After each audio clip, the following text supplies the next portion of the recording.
यंदा सरकारने कापसासाठी किमान आधारभूत किंमत म्हणजेच एमएसपी 7,121 रुपये प्रति क्विंटल इतकी जाहीर केली आहे। ही किंमत मिळवायची असेल तर नोंदणी वेळेत करणं अत्यावश्यक आहे। ही नोंदणी करायची शेवटची तारीख 31 ऑक्टोबर आहे। होय, फक्त काही दिवसच यासाठी शिल्लक आहेत। आता तुम्हाला प्रश्न पडलाच असेल की ही नोंदणी करायची तरी कशी? सांगते। नोंदणी प्रक्रिया ही अगदी सोपी आहे। या संकेतस्थळावर जाऊन आपला आधार क्रमांक, 7/12 उतारा, मोबाईल नंबर आणि बँक खात्याची माहिती भरायची।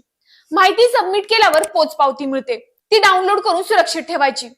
हीच पावती केंद्रावर विक्रीसाठी आवश्यक असते। मित्रांनो, गेल्या काही वर्षांमध्ये अनेक शेतकऱ्यांना चुकीच्या नोंदी, उशीर आणि अपूर्ण माहितीमुळे खरेदीच्या प्रक्रियेत त्रास सहन करावा लागला। काहींना योग्य भाव मिळाला नाही तर काहींचं उत्पादन खरेदी केंद्रावर पोहोचल्यावर नाकारण्यात आलं।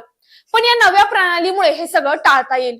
तुमच्या मोबाईलवर SMS द्वारे खरेदीच्या तारखा आणि माहिती मिळेल। बँक खात्यात थेट पैसे जमा होतील आणि सर्व व्यवहार पारदर्शकपणे होतील।